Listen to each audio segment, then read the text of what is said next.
Va ora in onda Potere al Popolo. Avete tolta la museruola? Mi raccomando, buongiorno, buon mattino. 3 minuti dopo le 11, la voce di Sammy Varin ritorna in vostra compagnia. Ci siamo sentiti presto per la rassegna stampa, appunto, senza museruola. Ritorniamo insieme per le ultime notizie, ma anche avremo ospiti. Tra pochissimo arriva la parlamentare Laura Cavandoli, poi l'artista a tutto tondo Katia Zaia. Qualcuno avrà delle rimembranze. Poi ritornano i bacchettoni di informazione cattolica, tornano gli amici di questo sito internet che fa discutere, perché è un sito cattolico, bacchettone appunto, ma cavolo, spesso dicono cose che gli altri faticano a dire. Oggi avremo il direttore Matteo Orlando, ma soprattutto tantissimi vostri messaggi, e vi ringrazio, che mi avete inviato al 340 6709 659. Tra poco li leggo, e anche, per chi ci segue in diretta, la possibilità di entrare in onda chiamando il numero fisso 02 9294 7222. Intanto il sito dell'ANSA ha naturalmente in primo piano gli ostaggi israeliani. Hamas ha rilasciato gli altri 13 ostaggi, tutti rapiti, sono stati liberati, sono stati consegnati alla Croce Rossa. In mattinata la liberazione dei primi 7, applausi e gioia in piazza a Tel Aviv. Trump in Israele: oggi è un nuovo inizio. Questo accordo forse è la cosa più importante che ho fatto, ha detto Trump. Naturalmente la gioia delle famiglie, le prime telefonate con gli ostaggi rilasciati, Hamas consegna gli ostaggi, la visita di Trump, tutti i video sul sito dell'ANSA. Hamas rilascia i 20 ostaggi ancora in vita. L'Air Force One che ha sorvolato l'enorme grazie scritto sulla sabbia. E ancora di spalla le altre notizie. Oggi lo sapete, si può ancora votare in Toscana fino alle 15, poi lo scrutinio, e naturalmente su queste frequenze speriamo di darvi notizie diverse. La solita pappa per soliti 15 voti, questa volta ad Aosta. Raffaele Rocco eletto nuovo sindaco di Aosta.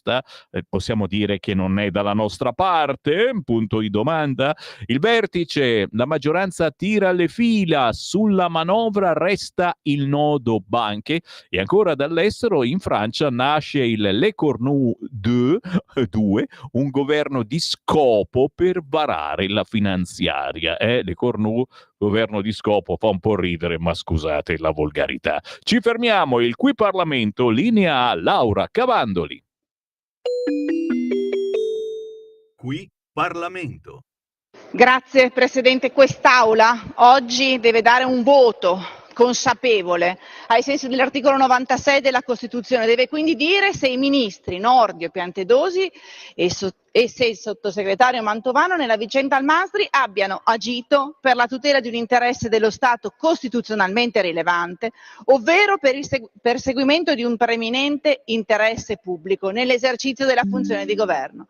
Questo ci dice l'articolo 96 Costituzione e questo ci dice la legge costituzionale 1 del 1989. La vicenda è stata illustrata bene dalla relazione di maggioranza e dal relatore Pittalis, che ringrazio, perché ha correttamente proposto di negare l'autorizzazione a procedere in giudizio all'esito di un esame oggettivo e approfondito di tutto il materiale prodotto e di un ampio, bello devo dire, dibattito fatto nella sede della Giunta e che ci ha impegnato di fatto per tutto il mese di settembre. Ecco, devo però stigmatizzare subito un po' quello che è l'imprimatur di questa vicenda, almeno dal punto di vista parlamentare, il triste e meschino atteggiamento dell'opposizione nel concordare la scelta, poi recepita dal Presidente della Giunta, di un relatore appartenente alla minoranza. È noto che se per prassi la presidenza della Giunta viene assegnata all'opposizione, ciò avviene sul presupposto che in un organo che tratta fattispecie così delicate ci si debba astrarre dall'agone del confronto politico, dovendo convergere su valutazioni obiettive. E invece la nomina del relatore appartenente al PD, peraltro un deputato che già aveva espresso pubblicamente la sua visione, indipendentemente da quello che poi è successo nello studio del fascicolo, l'ha poi confermata, quindi già questo fa capire che c'era una presunzione di conoscenza e di una ideologia che aveva già informato, come dire, la sua relazione.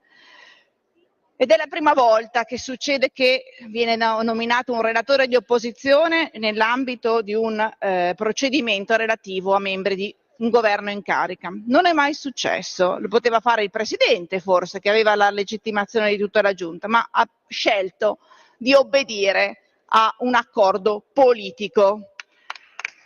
E sulla scorta di questo presupposto si può meglio comprendere l'atteggiamento delle opposizioni, perché in questa vicenda sono tante le particolarità, chiamiamole così.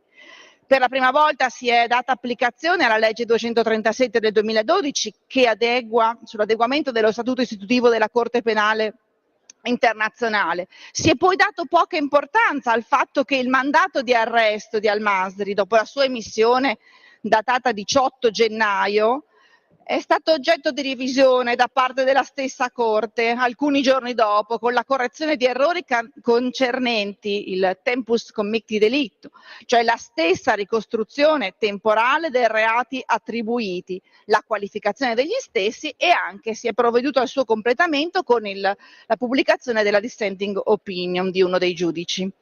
Formalmente, quindi, durante i giorni 19 e 21 gennaio in cui si è svolta la vicenda, si era in presenza di un mandato incompleto, errato e comunque non definitivo. E già questo è un elemento che a posteriori sarebbe già determinante per rendere giustizia all'operato del governo. E questo lo dico perché ho sentito altri giudizi prognostici effettuati a priori.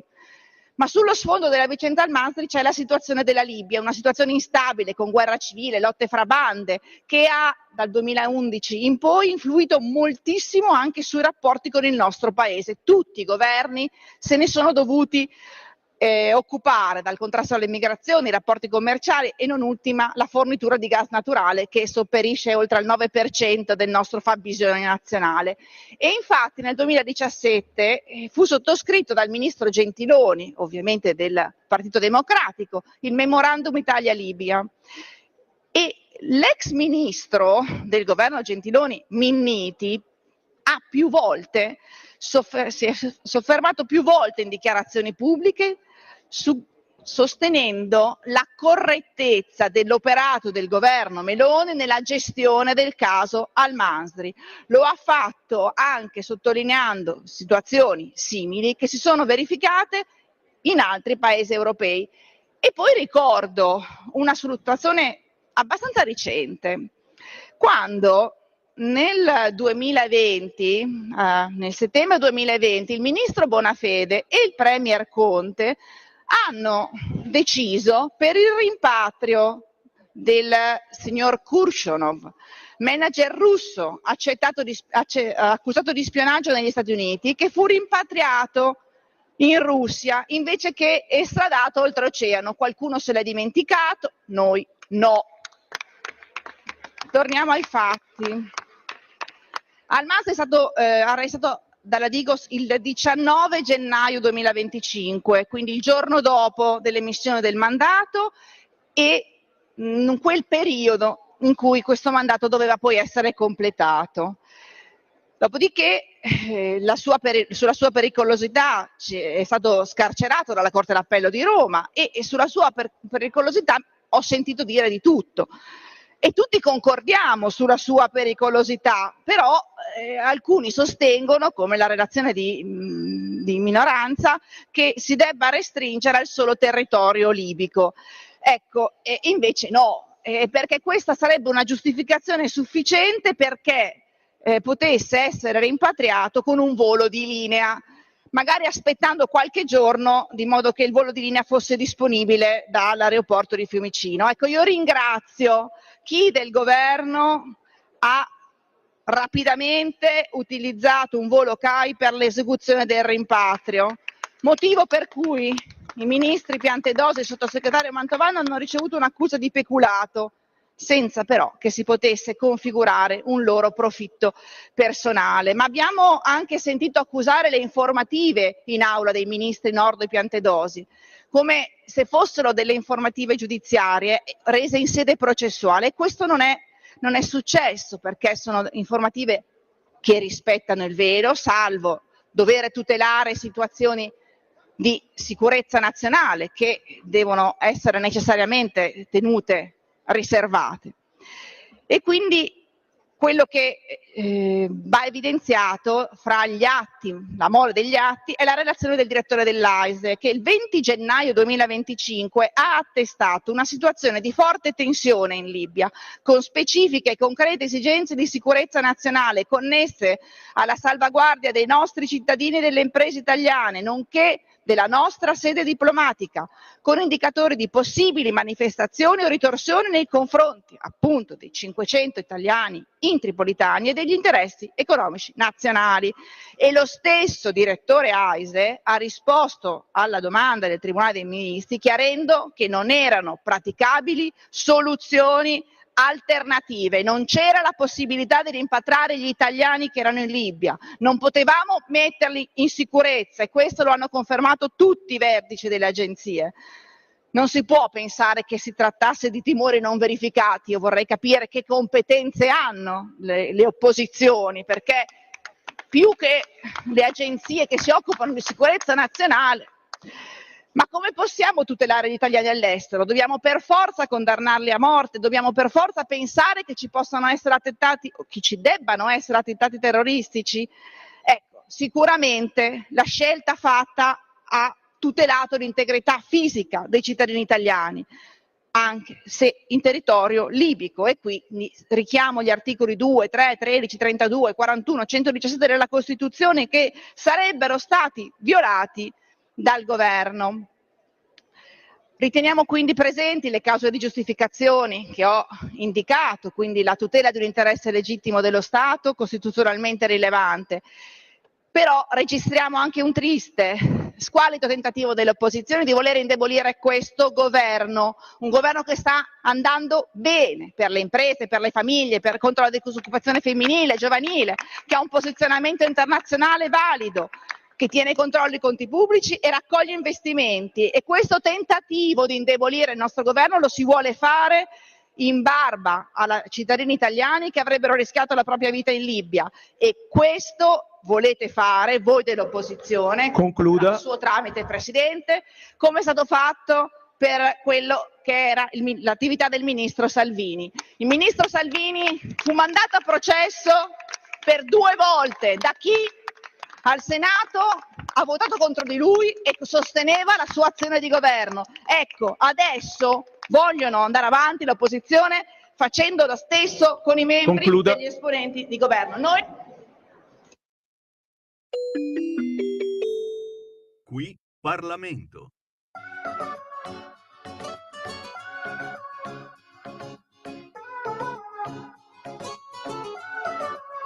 Il tuo corpo è l'alba, il tuo sguardo è il mare, l'estate è appena iniziata, la sento scottare.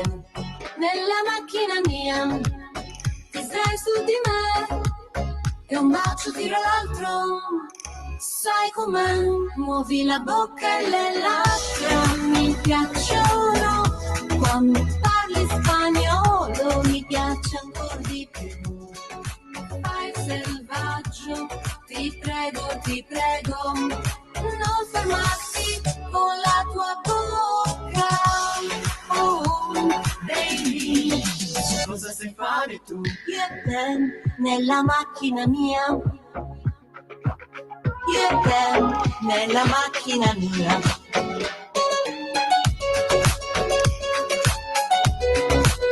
E un bacio tira l'altro, sai com'è, muovi la bocca e le labbra mi piacciono, quando parli spagnolo mi piace ancora di più.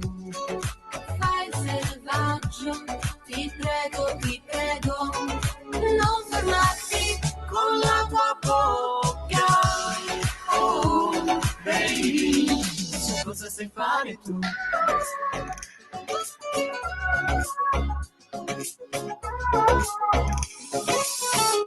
che nella macchina mia,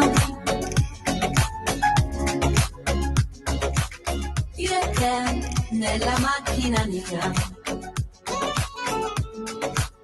e un bacio tirato, sai com'è, muovi la bocca e le labbra, mi piacciono, quando parli spagnolo mi piace ancora di più, fai selvaggio, ti prego, non fermarti con la tua bocca, oh baby, su cosa sai fare tu? Insomma, modestamente devo dire, oh, che canzone potente questa, signori, divertente, chiaramente molto leggera, e scusate se ogni tanto ci alleggeriamo, ma nella macchina mia, non nella mia macchina, nella macchina mia, che fa un po' anche territorio. Lei è Katia Zaia, diventata molto famosa qualche annetto fa, non ricordo perché, ma molto famosa. Un'artista comunque a tutto tondo e ha 908.000 follower. Atmosfere anni 50, pop reggaeton sensuale, travolgente, con eleganti sfumature flamenco. Complimenti a Katia Zaia, poi il cognome chiaramente ci piace, anche lei nella programmazione di Radio Libertà, nella nostra controprogrammazione musicale, perché noi passiamo quello che gli altri evitano. Grazie, tantissimi WhatsApp al 340-6709-659, tanti complimenti alla lettura, per la lettura che ha fatto Giulio Cainarca. Vi ricordo tutto quello che sentite questa mattina va poi in replica questa sera a partire dalle ore 21, quindi risentite il meglio della nostra giornata. Un po' di messaggini, secondo me quando chiudono le urne il giorno dopo, nella notte cambiano le schede. Gomblottari che non siete altro, a volte è vero. Per quanto riguarda la pace in Ucraina, spero che la filo ucraina Meloni non metta il bastone tra le ruote a Trump, sarebbe molto pericoloso per tutti. La Russia non è Hamas e mi meraviglio che Putin non si sia già incazzato abbastanza con Zelensky e l'Europa. E chi è il meno peggio? Abbiamo già sperimentato tutti, falliti tutti. Quando sono al governo fanno solo gli affari loro. E ci riferiamo ad alcune telefonate che sono andate in onda quest'oggi. Se ve le siete persi, trovate la rassegna stampa anche in podcast sul sito radiolibertà.net, oppure in replica questa sera alle 20, un'ora di rassegna stampa tutta per voi. E chi potrebbe essere un personaggio capace è ancora nell'uovo. Ma senti, non lo so, dal punto di vista politico, io insomma, oltre chiaramente ai nostri da Salvini a Zaia, il generale Vannacci, e insomma non potete dire che non sia un personaggio in gamba. Chiaro che ognuno c'ha il suo pubblico, capito? E quindi bisogna riuscire a formare un mix, un cocktail di questi personaggi, ognuno che parla a un diverso pubblico, con un modo diverso di parlare. La Meloni, che sembrava un outsider, è diventata una filonazista ucraina di Zelensky. Dovrei votare una così? Io prendo le distanze chiaramente da questi messaggi poco riverenti, fino nazista ucraina, un po' fortino di Zelensky. Detto tra me e te, se fossi in Netanyahu sarei andato fino in fondo. Speriamo solo che i palestinesi, che hanno avuto una lezione da Israele che non dimenticheranno facilmente, non vorranno mai più votare Hamas, ma al contrario faranno il possibile per eliminarlo, così si avrà una pace duratura. Se no, chiaramente la paura, e oggi su alcuni giornali c'è questa paura, che Hamas ritorni a girare tra i palestinesi. Messaggi al 340-67 09659, ma chiaramente chi mi segue in diretta e volete entrare in onda con me in questo momento potete chiamarmi al numero fisso 0292 94 7222. Se chiamate lo 0292 94 7222 in questo momento, io vi mando in onda. I leghisti non hanno la museruola, mentre i pidini hanno la museruola e il paraocchi, le salamelle, le fette di, ti ricordi, Prodi, eccetera. No, caro Silvio, ci mancherebbe, io scherzo su quello che ci hanno tirato dietro nel weekend, ma ci sta bene, insomma, è sempre divertente leggere Michele Serra su Repubblica, ci fa sempre dei complimentoni, e l'ultima è stato appunto darci del partito senza museruola, il partito più feroce del paese, paura, però ci piace l'idea di essere senza museruola, ci piace. Buon dei Semmi, se la Lega in Veneto non può mettere il nome Zaia in Veneto dalle prossime elezioni, si dovrebbe applicare lo stesso principio e insistere perché sulle liste di Forza Italia non ci sia il nome di Berlusconi, e neanche quello di Meloni sul simbolo di Fratelli d'Italia. Buona giornata Raimondo da Padova. Bravo Raimondo, si è svegliato bello tosto. Non credo che vinceremo in Toscana, ci sarebbe voluto un personaggio forte come Vannacci per rompere il fortino rosso, e sarà così anche in Emilia Romagna. Caradani, qui stiamo parlando proprio degli unici due fortini rimasti, capito? Gli altri hai visto come sono crollati o comunque sono passati e sono rimasti al centrodestra. Proponiamo Zaia come governatore della Lombardia quando sarà il momento. Vinceremmo a mani basse. Dani, la tua è una idea bellissima. Scusa, c'è Zaia in questo momento che mi scrive un messaggio. Col cavolo, scrive Luca Zaia, sto scherzando, però capite come Luca Zaia, cioè sarebbe un tradimento al suo Veneto, dargli in mano la Lombardia. Chiaro che ci vogliamo bene, facciamo squadre, eccetera, ma il Veneto è il Veneto. Ancora i vostri messaggi al 340 6709 659. Ricordate che avete la possibilità di scrivermi proprio in diretta anche durante la rassegna stampa, che sono in onda con la rassegna stampa dalle 7:30 del mattino, e potete mandarmi il vostro commento, ma anche in qualunque momento del giorno o della notte. Se succede qualcosa, se leggete o sentite qualche notizia, potete tranquillamente relazionarmi su di essa inviando un WhatsApp al 340 6709 659 e addirittura allegando anche un filmato. Ormai con i cellulari siamo diventati tutti quanti dei giornalisti, quindi se volete documentare qualcosa di interessante che accade sotto casa vostra, inviate il vostro filmato al 340 6709 659. Noi lo trasmettiamo appena possibile. Buongiorno, ascoltavo la radio via web, avevo copertura 5G, ma il vostro segnale non era stabile, l'ascolto saltava, come quando si fa lo skip. Zitto, va. Quante volte ve l'ho detto? Abbiamo le pezze. Dai. Al culo, bravi a fare il corretto con me. Sto scherzando, con internet purtroppo succede anche questo. Succede che quando vi attaccate in molti, e qui me la tiro, tutti sintonizzati sul sito radiolibertà.net o sulla app, eccetera, è possibile che il server ogni tanto abbia dei problemi, non riesca a stare dietro a tutti. È la differenza rispetto alle onde elettromagnetiche, ad esempio rispetto al DAB. Se ci ascoltate con la radio DAB, non utilizzate nessun internet, quindi non è che dipende se siete all'ascolto in 5 o in 5 milioni, non cambia proprio niente. Sono onde elettromagnetiche che picciu arrivano alla vostra antenna, la vostra antenna le capta, ma non si appoggia a nessun server, a nessun computer che poi risulterebbe appesantito.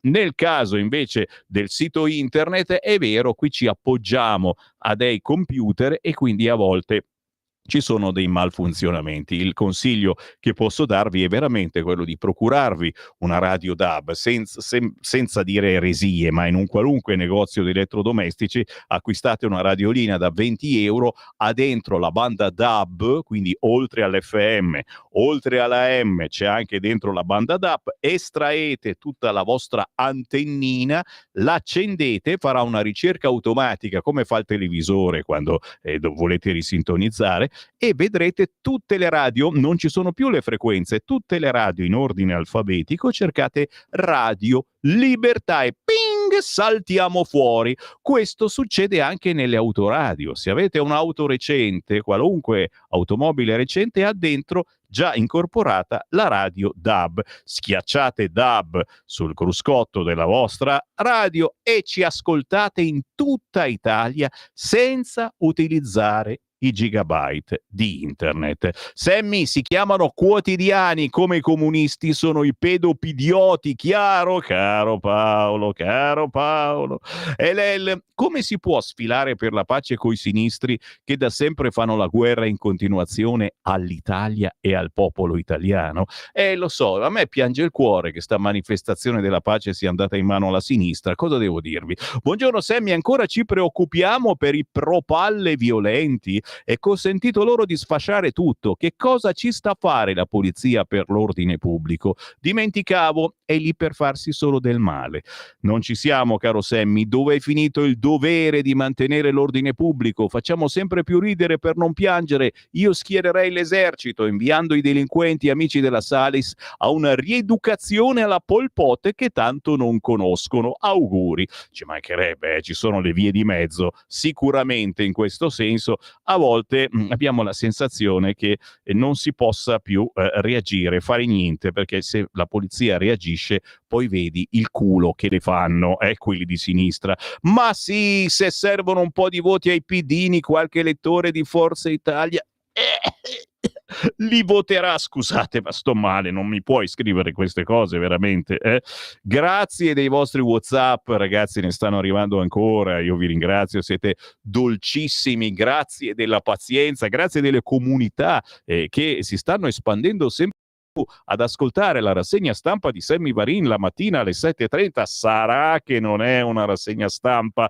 vera e propria, si chiacchiera, si cerca anche di ridere e di scherzare, sdrammatizzando le notizie che ci sono sui quotidiani, però è comunque, a mio parere, una buona infarinatura, e minimo la faccio io, che riguarda i quotidiani del giorno. A proposito di infarinatura, non c'entra proprio niente la farina, ci fermiamo. C'è la canzone indipendente dopo la pubblicità. Oggi un pezzo rock, una band torinese che fa heavy metal dal respiro classico, si chiamano Accumulator Grids, ci faranno sentire la loro Transilvania, e poi Ucci ritornano i nostri amici bacchettoni, ragazzi, ritornano quelli di Informazione Cattolica, tra pochissimo.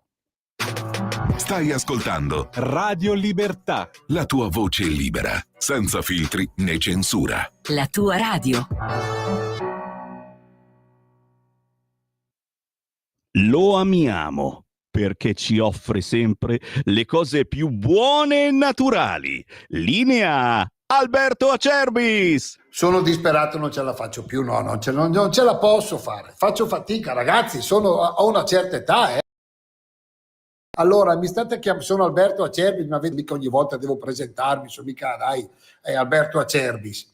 Molti di voi, più donne che uomini, si capisce, hanno chiamato per sapere se abbiamo ancora la crema alla bava di lumaca, perché arriva l'inverno, la nostra crema Rimas con la crema riparatoria. La nostra crema Rimas la trovate anche lì su olioacerbis.com, sezione cosmetica. Però attenti una cosa, non parliamo di una crema riparatoria, dai, diciamoci le cose come stanno. Io adesso vi dico, ma usa questa crema biologica, buona, soluzione all'80%, olio di argan, burro di karité, fatta in Italia, pazzesca, 35 euro, potete vendere al farmacista, ci guadagna ancora lui. E voi dimostrate 20 anni in meno, bene, no, non ve lo dico, ma neanche se venite qua sotto tortura. La crema Rimas alla bava di lumaca biologica è una crema riparatoria. Allantoina, collagene, elastina, sostanzialmente allantoina, collagene, elastina sostanzialmente sono immaturi della nostra pelle. Dopo i 30 anni, re, papi, belli, brutti, sciori, non sciori, tutti, poeti, navigatori, noi produciamo sempre meno allantoina, collagene, elastina. Ecco che la nostra pelle invecchia. perde di colorito, di elasticità, di tono, viene aggredita dall'esterno, quindi le rughe. Voi mettete la crema riparatoria anche sulle macchie, sui brufoli, una cosa pazzesca, totalmente naturale. Attenti all'offerta che trovate sul sito chiamando 030 68 40 408 o il sito olioacerbis.com. Non sto scherzando, 3 creme alla bava di lumaca stamattina, 3, anziché 125 euro, 79 tutte e 3. Trasporto è gratuito, chiamate, dite Radio Libertà. Grazie, alla prossima. Stai ascoltando Radio Libertà, la tua voce libera, senza filtri né censure, la tua radio.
Svegliamoli un po' questi ascoltatori. Dici, ma tu prima dei bacchettoni di informazione cattolica mandi in onda gli Accumulator Greats con Transilvania. È una band torinese che fa heavy metal dal respiro classico, arricchito da atmosfere gotiche e dalla voglia di arrivare oltre lo studio di registrazione, oltre il palco. Infatti questo videoclip ha anche ottenuto riconoscimenti internazionali, chiaramente con dentro Dracula e quelle cose lì. Transilvania, appunto, il diavolo e l'acqua santa, ci riporta a ritrovare in onda le ultime notizie dal sito informazionecattolica.it. Grazie per essere con noi. Matteo Orlando, buongiorno. Buongiorno Sammy, a te e a tutti gli amici di Radio Libertà. Attraverso questo spazio, proprio a partire da oggi, lunedì, intorno a questo orario, presenteremo ogni settimana gli articoli pubblicati sia su Informazione Cattolica che sulla neonata testata InfoBreak, che è nata a luglio e ci sta dando grandi soddisfazioni. Oggi cominciamo proprio con Informazione Cattolica, perché stamane in un articolo dal titolo B'nai Brit, filantropia o massoneria, Angelica La Rosa ha parlato di questi figli dell'alleanza, perché il nome ebraico vuol dire questo, un'organizzazione ebraica fondata a New York nel 1843 e che è considerata la più antica organizzazione di servizio del mondo a favore degli ebrei, nata quindi con finalità di mutuo soccorso, di assistenza, educazione, difesa dei diritti civili degli ebrei, ma questa struttura del B'nai Brit, basata su logge, rituali, simboli, ha richiamato spesso la massoneria e questo ha suscitato diffidenze, soprattutto in ambienti cattolici e antimassonici che considerano tutto ciò parte di un sistema iniziatico, parallelo e anche influente nella politica e nella cultura. E alcuni critici accusano questa associazione di esercitare una forte influenza politica e diplomatica, in particolare negli Stati Uniti, a favore di Israele o di posizioni ebraiche, agendo come gruppo di pressione internazionale. E il B'nai Brit è spesso descritto come il braccio ebraico della massoneria, come uno strumento del cosiddetto nuovo ordine mondiale. Noi invece lasciamo ai lettori il giudizio su questa associazione dopo la lettura del nostro articolo. Sempre su Informazione Cattolica abbiamo questa mattina 2 interviste, una a Monsignor Nunzio Galantino, che è stato già il segretario generale della CEI, e un'altra al filosofo Rocco Buttiglione, che parlano entrambe del recente documento di Papa Leone XIV dal titolo di Lexite. E a proposito di questa esortazione apostolica, entrambi i nostri ospiti in questa intervista oggi esprimono parole molto interessanti, come sono state interessanti le riflessioni su questo documento in un articolo che abbiamo pubblicato, una recensione, forse siamo stati tra i primi a recensire il documento, una recensione del professor Francesco Bellanti sul documento papale eccellente che invitiamo a leggere. Su InfoBreak, l'altro sito che vi abbiamo detto che ci sta dando grandi soddisfazioni, stamane abbiamo 3 articoli che vi suggerisco di leggere. Ricordiamo infatti in un articolo che come oggi, ma nell'anno 1792, a Washington venne posata la prima pietra di quella che sarebbe divenuta poi, nel 1818, la Casa Bianca, quindi quel famosissimo edificio che conosciamo tutti e che è diventata una delle icone più riconoscibili del potere politico a livello mondiale. E nell'articolo noi riflettiamo sia sull'influenza che la White House ha oggi nel mondo e anche su un collegamento che c'è tra la Casa Bianca e l'Italia. Poi in un altro articolo di oggi molto interessante, dal titolo I Templari, la vita monastica e militare, la restaurazione dell'ordine cristiano, ricordiamo come sempre oggi, 13 ottobre ma del 1307, in tutta la Francia, per ordine del re Filippo IV il Bello, le guardie reali arrestarono centinaia di cavalieri e interruppero così le azioni dell'ordine dei Templari sotto accuse false di eresie, idolatrie e pratiche immorali. E purtroppo dietro la maschera della giustizia si celava la cupidigia di un sovrano che era indebitato e aveva una grande gelosia verso questo ordine. E questi monaci in armi, consacrati alla difesa della fede dei pellegrini dai musulmani, erano guerrieri della croce che univano alla purezza della vita religiosa la disciplina cavalleresca e il loro carisma era chiaro e alto: difendere la fede santa, i luoghi santi e i fedeli del Signore a costo della propria vita. E quando purtroppo la Terra Santa cadde in mano ai musulmani, i Templari divennero il bersaglio di molte invidie e di molte calunnie e la loro ricchezza divenne presto il motivo della loro rovina. E abbiamo voluto pubblicare questo articolo proprio per riflettere sul fatto che mentre il mondo oggi disprezza l'eroismo cristiano e la milizia dello spirito, il ricordo dei Cavalieri Templari per noi rimane un faro per chi desidera una restaurazione dell'ordine cristiano che è fondato sulla verità, sulla purezza e sul sacrificio. E poi oggi non potevamo mancare come cattolici di ricordare forse uno dei fatti più importanti e grandiosi della storia, che è accaduto il 13 ottobre 1917, vale a dire il cosiddetto miracolo del sole della cova d'Airia a Fatima, dove davanti a 70.000 persone, se non di più, dopo una pioggia incessante, si fece strada tra le nubi il sole che cominciò a roteare e a fare movimenti innaturali e questo provocò la paura di tutti i presenti, e temendo che fosse arrivata la fine del mondo, in realtà il sole si avvicinò, poi si allontanò, fenomeno miracoloso visto anche e descritto anche da molti atei presenti, compreso un giornalista ateo massone che era stato inviato dalla sua testata per prendere in giro le apparizioni, che poi si è convertito e è diventato cristiano, e quindi un miracolo che merita di essere ricordato, anche considerando una cosa importante, che non fu un caso che il miracolo avvenne proprio nel 1917, l'anno in cui l'Europa, che era lacerata dalla guerra e dal materialismo crescente, vedeva sorgere il mostro del comunismo ateo, e c'era anche l'inizio di una lunga e dolorosa apostasia dell'umanità. Infine, carissimo Sammy, per concludere, velocemente, citiamo solo qualche titolo di articolo che abbiamo pubblicato nei giorni scorsi su entrambe le testate. Su Informazione Cattolica vi suggeriamo la lettura di questi titoli: I valori occidentali oggi non vivono nella bandiera palestinese. Poi un altro ancora: sempre più studenti ricorrono allo psicologo. Un altro titolo ancora: 13enni islamici si tappano le orecchie alla benedizione a scuola. Altro titolo: l'Italia di fronte al ritorno dell'antisemitismo. E poi noi abbiamo assunto sulla guerra che c'è stata tra Israele e Hamas una posizione non per l'uno né per l'altro, quindi abbiamo pubblicato articoli che sembravano pro-Israele, articoli che sembravano pro-Palestina, quindi abbiamo cercato di dare spazio a tutti, confidando nel fatto che siano i lettori a farsi un'idea, e quindi troverete un articolo dal titolo l'Italia, cioè a Gaza non c'è alcun genocidio, oppure il contrario, tanti i colpevoli del genocidio a Gaza, proprio perché non abbiamo voluto schierarci con nessuno. Su Infobreak invece trovate questi titoli che vi suggeriamo: vandalizzati i manifesti in memoria di Charlie Kirk.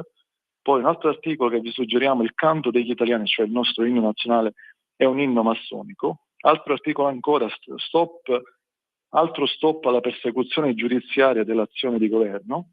Poi abbiamo fatto un articolo sulla notte di Sigonella e la leadership di Bettino Craxi. Poi un ultimo articolo, altri due articoli: le ASL sono diventate aziende suicidi lampo, ci chiedevamo in questo pezzo. E poi concludiamo in bellezza, caro Semmi: Che Guevara, un fanatico ideologo? Ecco, suggeriamo agli amici di Radio Libertà di leggere tutti questi articoli, e vi ringraziamo per l'attenzione che ci avete prestato, e vi invitiamo a seguirci su informazionecattolica.it e su infobreak.it, scritto break.it. Grazie a tutti per l'ascolto e ci risentiamo la prossima settimana, e ringraziamo Semmi dell'ospitalità che ci dà su questa meravigliosa radio che permette a tutti di esprimersi senza censure. Grazie ancora e buona giornata a tutti. Grazie a Matteo Orlando da informazionecattolica.it e infobreak.it. È un piacere tutto nostro da quest'oggi tornare a dare spazio agli amici che io chiamo bacchettoni, tra virgolette, di Informazione Cattolica. Segui la Lega. Segui la Lega è una trasmissione realizzata in convenzione con La Lega per Salvini Premier. E certo, seguiamo la Lega. Mi punge vaghezza che, viste le azioni di Hamas a fronte della firma di Sharm, la dissimulazione la farà da padrona e Israele continuerà a spianare la striscia. Caro Ermine, giusto, si possono avere dei dubbi, avete dubbi, problemi, incertezze, può capitare a tutti, certo. Noi siamo ottimisti e siamo certi che ciò non accadrà. Appuntamenti da non scordare targati Lega. Se ci seguite in diretta oggi, lunedì 13 ottobre, ore 21, la consueta riunione della Lega nella sezione di via Esterle 29, angolo via Padova, incontro con i gruppi Lega di Municipio 2 e 9. Incontriamo la cittadinanza e i militanti per un confronto e per raccogliere segnalazioni e problematiche legate alla città. Durante la serata sarà anche possibile effettuare il tesseramento Lega quale socio sostenitore 2025, ma soprattutto avete sentito, se siete di Milano o se avete a cuore il destino di Milano, questa sera, lunedì 13 ottobre, ore 21, ci si ritrova a Milano in via Esterle 29, angolo via Padova, per parlare di Milano. Ci sarà un candidato a Milano per fare il sindaco? Domandona, ancora non c'è niente di ufficiale, sappiatelo, ancora non c'è nulla. E grazie ragazzi miei, qui mi arrivano le prenotazioni per questo orologio, guardate un po' qua, siamo in radiovisione, sul sito radiolibertà.net, su Facebook e su YouTube. Questo è l'orologio preparato dal nostro Grimoldi, Grimoldi Marco, che è il responsabile dei gadget di Radio Libertà, direttamente a Pontida, con decine e decine di firme, signori, firme di voi ascoltatori, quelli che sono venuti a trovarci allo stand di Radio Libertà in quel di Pontida sul Sacro Pratone, ma anche di molti parlamentari della Lega, deputati, senatori, c'è anche il generale Vannacci. Lo abbiamo confezionato con dentro un martello e pure i chiodi per poterlo piantare al muro della vostra cucina o della vostra taverna. Questo bellissimo orologio da collezione è qui nei nostri studi di Milano in via Bellerio 41 e attende il miglior offerente.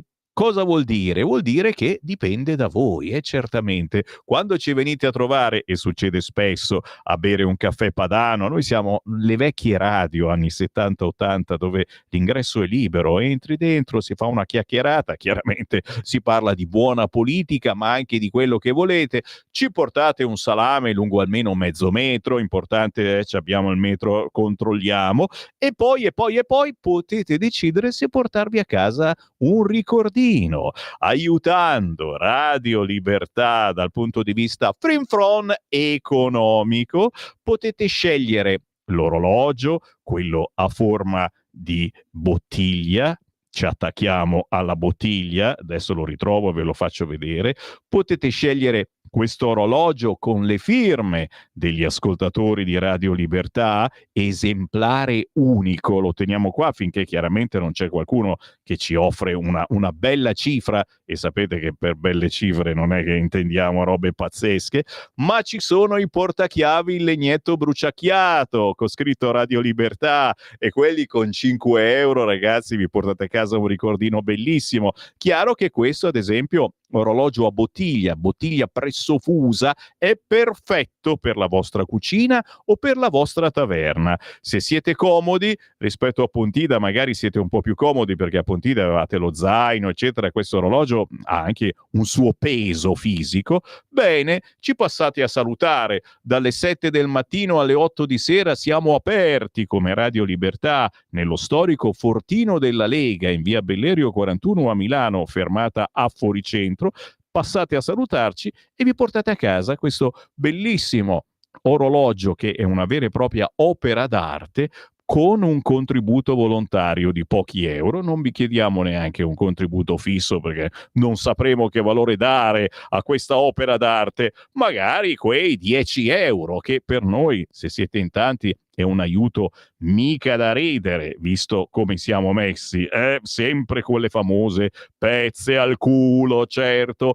Appuntamenti da non scordare targati Lega. Certamente l'appuntamento più importante è quello per oggi alle 15, quando sapremo come sono andate le elezioni in Toscana. Certo, non facciamo miracoli, non pensiamo di vincere a mani basse, ci vorrebbe un miracolo, tu dici, magari arriva il miracolo, vista la bassa affluenza, sicuramente ci sarà un miracolino da qualche parte della Toscana, perché in molti ormai hanno scelto il centrodestra e la destra, gli altri non sono andati a votare. Avete visto che calo incredibile di affluenza, un brutto segnale sicuramente, ma anche un brutto segnale per chi la Toscana la sta governando. Vuol dire che la gente non è mica contenta, non è contenta del PD. Quindi lascio tanti puntini di sospensione. Oggi alle 15 sicuramente avremo qualche primissimo risultato, vedremo chi arriva almeno al 40%. Oh, sta cosa che in Toscana bisogna arrivare al 40% veramente, ma com'è che... Nicola Molteni, cosa c'entra Molteni? Non c'entra niente, era per cambiare argomento, se no mi infervoro. Lunedì prossimo 20 ottobre arriva il sottosegretario di Stato all'Interno a Calolzio Corte, che è in provincia di Lecco ma anche vicinissimo a Pontida. Se siete in zona, ma anche se non lo siete, anche una bella idea dire andiamo a mangiare qualcosa di buono a Calolzio Corte o anche sul lago che è lì vicino, e poi andiamo a sentire Nicola Molteni. Lunedì 20 ottobre, ore 19, Nicola Molteni sarà al monastero del Lavello in via Padri Serviti numero 1. Con lui ci sarà il segretario cittadino della Lega di Calolzio Corte, Luca Caremi, Daniele Butti, che salutiamo, segretario provinciale della Lega a Lecco, ma anche il sottosegretario all'autonomia in Regione Lombardia, Mauro Piazza. Appuntamento importante per parlare di sicurezza e non soltanto, per farvi capire che c'è bisogno di più Lega, non soltanto nelle grandi città, ma anche in quelle più vicine. Lunedì 20 ottobre, ore 19, Nicola Molteni a Calolzio Corte, nella Brianza lecchese. Altro appuntamento, sempre in zona, qui ci spostiamo in provincia di Bergamo, ma sempre non lontano da Calolzio, a Palazzago, in provincia di Bergamo, ritorna la festa della zucca, la Soca Fest. Segnate giù perché si comincia già mercoledì 29 ottobre con l'apertura delle cucine con prodotti tipici, taglieri, parti bollite del nobil porcello, carni alla brace e altre specialità. Quindi già mercoledì 29 ottobre a cena.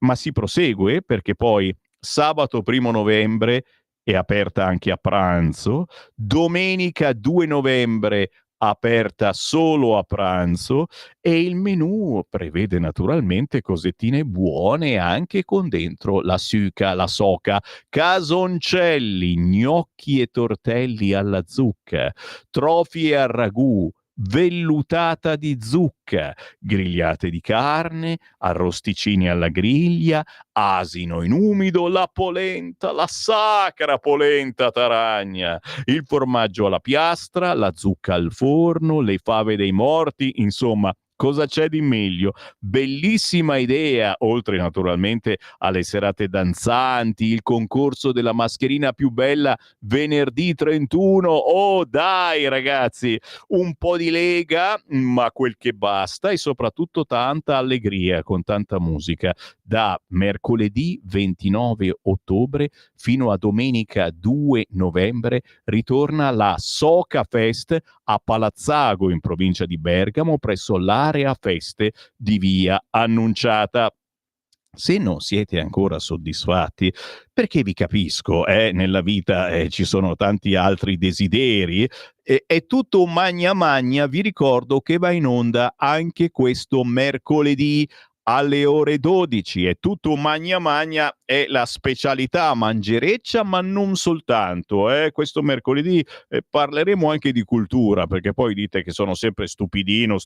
No, questo mercoledì anche cultura mangereccia, dalle 12 alle 12:20 massimo. Io faccio roba veloce su Radio Libertà, ma domenica 19 ottobre la Lega Canavese Valli di Lanzo organizza la Festa della Montagna. Si pranza a mezzogiorno in via Torino 4 a Locana, in provincia di Torino, con Riccardo Molinari, presidente del gruppo Lega Camera dei Deputati e segretario regionale della Lega Piemonte.